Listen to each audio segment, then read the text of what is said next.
J'entends un grésillement. Hein. Après, je sais pas si au montage on l'entendra, mais moi je l'entends. Donc les gars, si jamais il y a un grésillement, pardonnez-moi, il y a des néons de partout ici et le micro il capte même une mouche qui vole. Les gars, pas facile en ce moment, 2 entraînements par jour, il fait 50 degrés au Paradise. La flemme de tourner des vidéos, la vérité. Hein. Mais pour ceux qui sont là depuis les Iron Lab, les tout premiers Iron Lab, aujourd'hui les gars, je vous retrouve pour vous parler de la surcharge progressive. Ça part de là.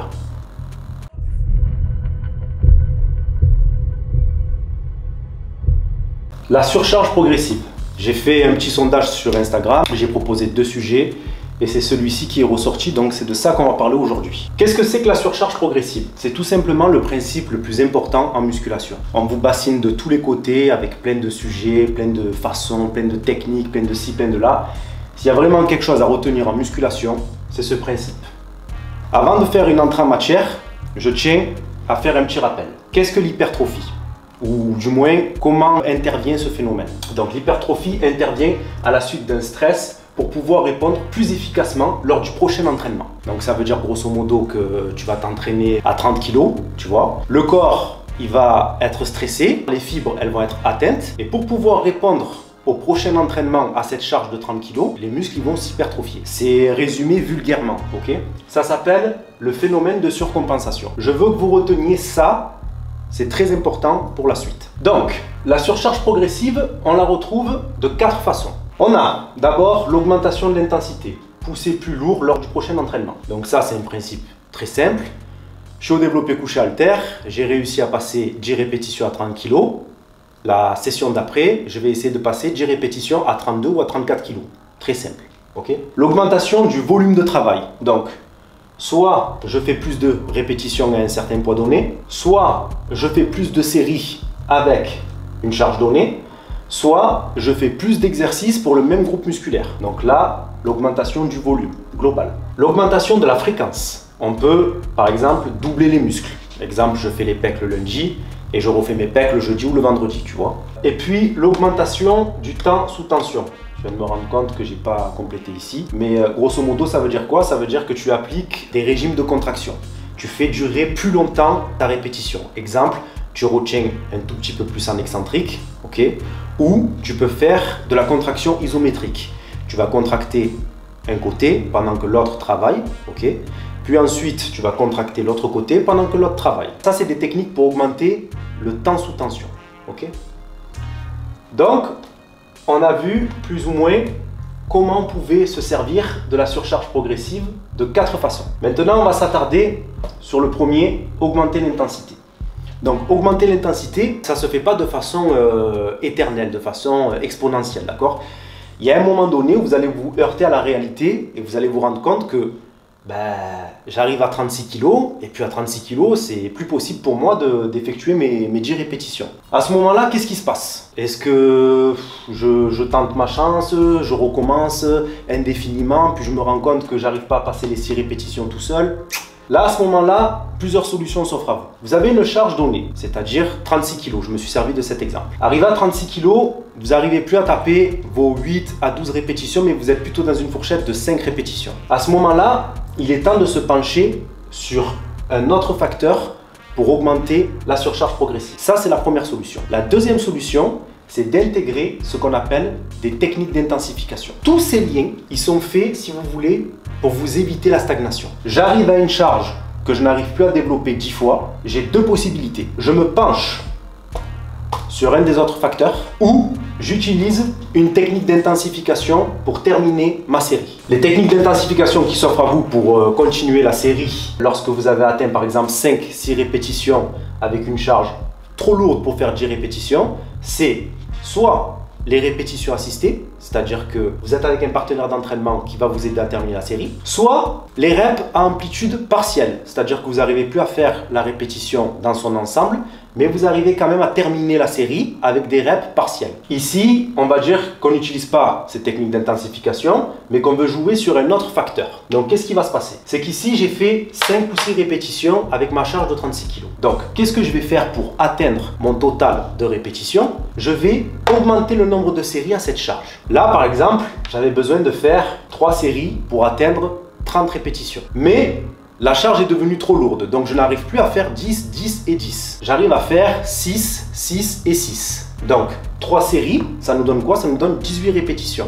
Ça veut dire quasiment la moitié de ce que normalement je suis censé faire ici. Donc ce que je vais faire, c'est que je vais multiplier les séries pour atteindre mon total de répétitions. L'objectif est d'atteindre un total de répétitions, un total de travail. Donc ce facteur a atteint ses limites.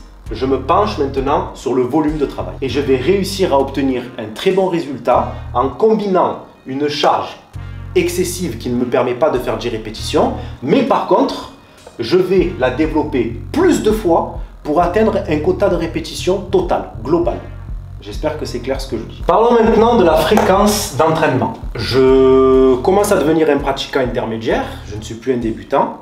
J'ai mon schéma corporel. Je sais activer mon système nerveux. J'arrive à faire les gestes, à bien faire l'exécution. Je commence à avoir un certain niveau, c'est-à-dire que j'ai pris, on va dire, 4 à 6 kilos, tu vois. Et je commence à arriver à un palier de stagnation. Parce que pour moi, ça y est, j'ai atteint mes poids max. Pour moi, je fais assez de répétitions, assez de séries, assez d'exercices. Donc, il est peut-être temps d'augmenter la fréquence de travail, c'est-à-dire de doubler vos muscles dans la semaine. Attention avec cette technique, parce que très souvent, vous la faites intervenir un peu trop tôt. Il faut un peu plus de 6 mois de pratique, à mon avis, là, prenez tous différents bien sûr, pour doubler vos muscles. Prenez le temps de progresser, prenez le temps de devenir fort, pour ensuite doubler les muscles. Alors doubler les muscles, c'est une très bonne méthode. Ça va vous permettre d'avoir le double de travail. Ça va vous permettre aussi de diversifier vos séances, de vous concentrer un petit peu plus sur certaines parties. Par exemple, moi, quand j'ai doublé mes muscles, j'ai travaillé mon dos totalement en largeur, puis dans la deuxième séance, totalement en épaisseur.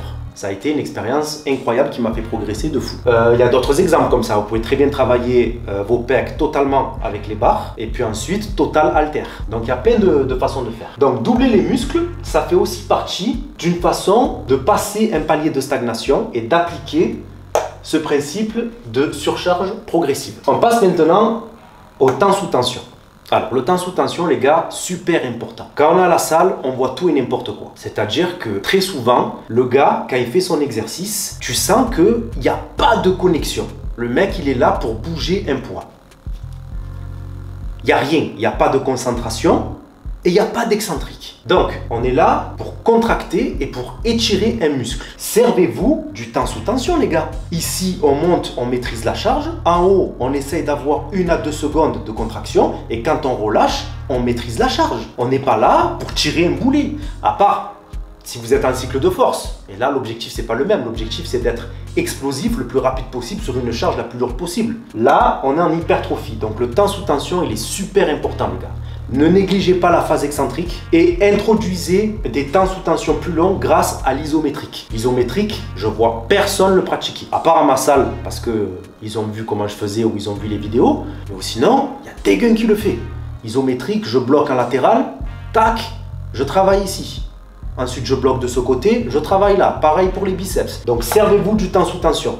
C'est quelque chose qui va vous faire un bond en avant et progresser. D'accord? Ça fait partie de la surcharge progressive. Maintenant qu'on a énuméré tout ça, on va essayer de rentrer dans des détails un peu plus techniques. Concrètement, on va essayer d'expliquer dans une séance comment on peut appliquer la surcharge progressive. Donc, ça fait 1 an et demi, un an, on va dire 1 an et demi, que vous vous entraînez et pour vous, vous avez atteint votre limite avec votre programme. Alors, on va partir sur le cas que le programme que vous avez commencé est un programme qui vous va. Si vraiment dans le programme que vous avez attaqué, il y a des choses qui ne vont pas, évidemment, il faudra les changer, d'accord? Mais on part sur le principe que le programme vous va, il est adapté pour vous. Vous avez plus ou moins augmenté vos charges, vous avez tenté d'augmenter un peu les séries, un peu les reps, hop, on a essayé de voir un petit peu la fréquence, on a essayé de voir le temps sous tension, on a essayé d'appliquer des choses. Donc 1 an d'entraînement, on se dit, bon, il est peut-être temps de changer de programme. Alors les gars, j'ai fait une vidéo sur ça. Cherchez à changer de programme tous les 12 jours, tous les 10 semaines, tous les machins, c'est n'importe quoi. Ce qu'il faut arriver à faire, c'est personnaliser votre programme et progresser avec les exercices qui sont à l'intérieur de votre programme. Et la seule façon d'y arriver, c'est d'appliquer ça. Alors, je ne parle pas d'un pratiquant qui a 7 ans, 8 ans, 10 ans de pratique. et qui va forcément devoir faire des nouveautés, des nouvelles choses, en gardant bien évidemment le squelette, la base. Mais je parle de pratiquants qui ont, qui n'ont pas énormément d'expérience. Changer de programme, mis à part si vraiment le programme il est foireux, il ne vous va pas du tout, mais sinon, on oublie. Donc, je vais vous montrer maintenant un exemple de séance pour un pratiquant qui a atteint 1 an d'entraînement, d'accord, et qui commence à se poser des questions dans sa tête. Changer de programme, pas changer de programme, non.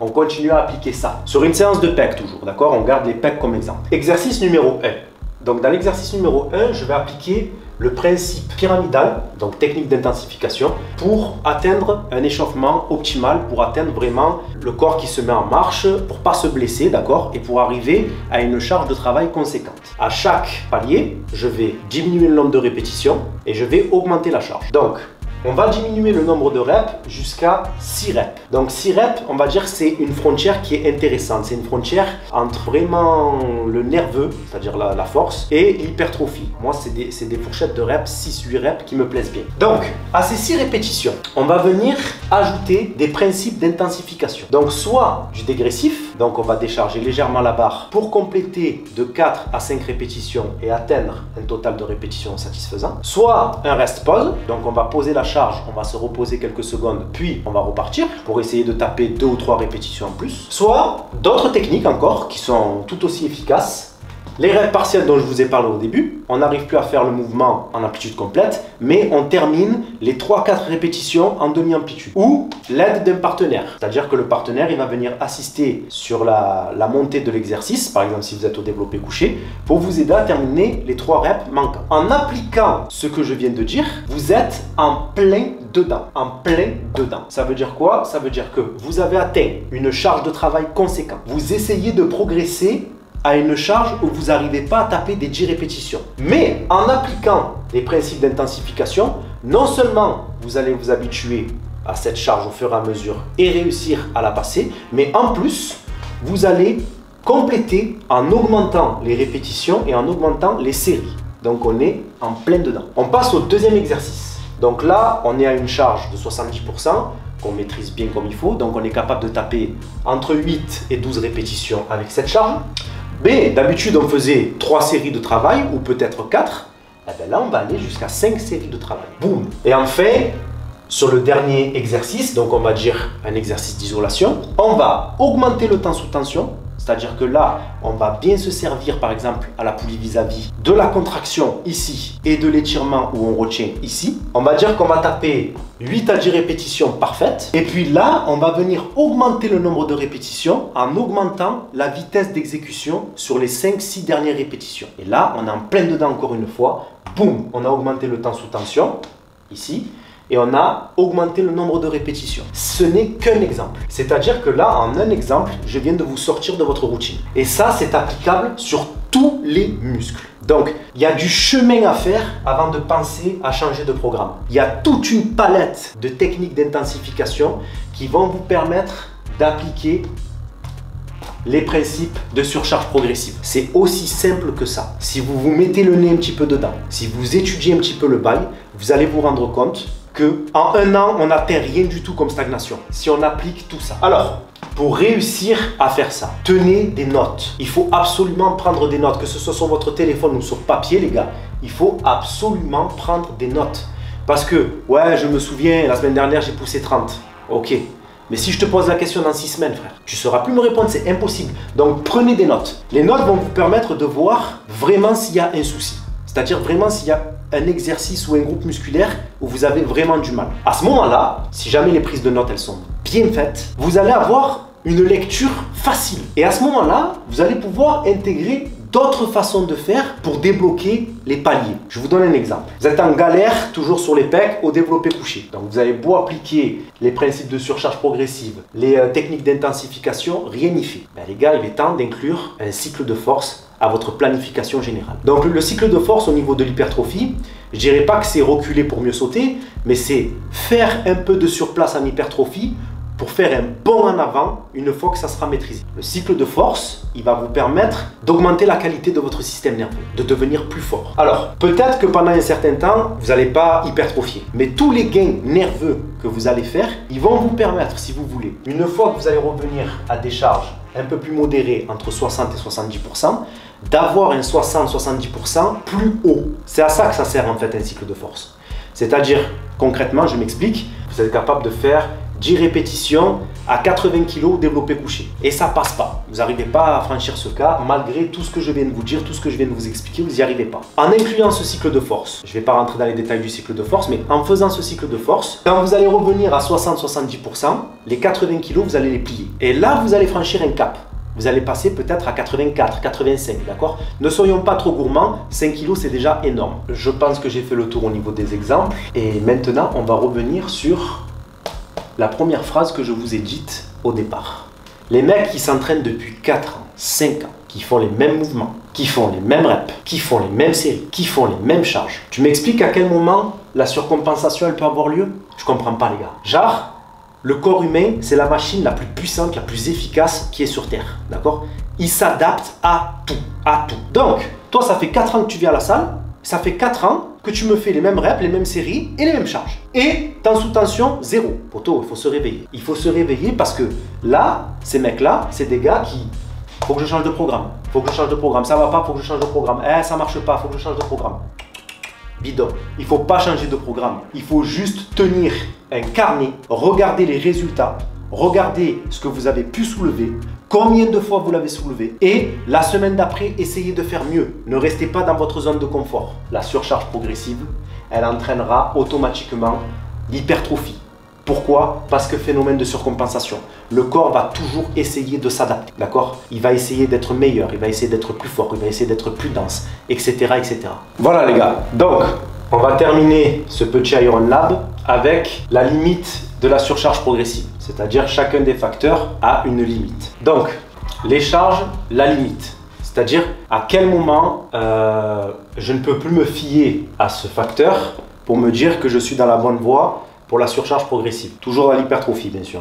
Ici, en dessous de 6 répétitions, on arrive à la limite de ce facteur. Ça veut dire que ce n'est plus sur ce facteur qu'il va falloir jouer pour continuer à progresser. Mais on peut très bien rentrer à ce moment-là dans un cycle de force, comme je vous ai dit tout à l'heure. C'est-à-dire faire une pause pour devenir plus fort, plus puissant. Ou on peut très bien utiliser d'autres principes comme la potentiation. Donc la potentiation, qu'est-ce que c'est? C'est monter en pyramide, essayer d'atteindre la charge la plus lourde possible. Donc là, on oublie les répétitions, on oublie les 10 reps, etc. Essayer vraiment d'activer son système nerveux, mais sur le moment, pour ensuite redescendre à une charge moyenne, donc 60-70%, et être beaucoup plus à l'aise pour la pousser. Ça permet, dans une séance, de franchir un cap phénoménal. Je l'utilise très souvent au squat, moi. Je vais taper ma pyramide. Je vais pas faire forcément beaucoup de répétitions. Ça va tourner entre 5 et 3 répétitions. Mais par contre, je vais monter à des charges super lourdes. Vraiment très proches de mon maxi, voire mon maxi. Donc ça, c'est de la potentiation. Ensuite, je redescends à une charge où d'habitude, je suis capable de taper entre 6 et 8 répétitions. Et là, vu que mon système nerveux il a été choqué, il a été activé, il s'est mis en alerte, d'un seul coup je suis capable de taper entre 10 et 15 reps, là où d'habitude je suis capable de faire entre 8 et 10 reps. C'est énorme. J'ai des vidéos sur mon compte Instagram où je fais 15 reps à 180 kg au squat. C'est énorme, grâce à cette technique de potentiation. J'en ai fait un post récemment sur Instagram d'ailleurs. Pour ceux qui ne me suivent pas sur Instagram, les gars, grave erreur. Suivez-moi sur Instagram, IronSoBu. C'est là où je publie le plus, c'est le réseau que je fréquente le plus. Donc, les limites de la charge, on peut atteindre des limites, mais à ce moment-là, on fait intervenir un cycle de force où on utilise la potentiation. C'est bon? Les limites dans les reps. Alors, les reps, si jamais on commence à taper du 15 répétitions sur une charge, il est temps de passer à une autre charge. C'est un petit peu votre repère. C'est-à-dire que vous vous fixez une fourchette de 8 à 12 reps. Une fois les 12 reps franchis, donc toujours à 60-70%, une fois les 12 reps franchis, que vous arrivez à faire 12 reps aisément, il n'y a même plus à se poser de questions. On franchit le palier et on passe au poids au-dessus. Donc répétition, quand vous arrivez à 12, vous pouvez monter au-dessus aisément. La fréquence, les gars, on va être très vite imité. Il y a des techniques qui font que pendant une période donnée, tu vas pouvoir exercer, on va dire, peut-être 3 à 4 fois un muscle dans la semaine. Mais vraiment, c'est quelque chose que je déconseille, d'accord? Même aux pratiquants les plus chevronnés, aux plus forts d'entre vous, c'est compliqué de se remettre de vraies séances, moi je parle. Après, c'est possible de pumper les épaules 4 fois dans la semaine.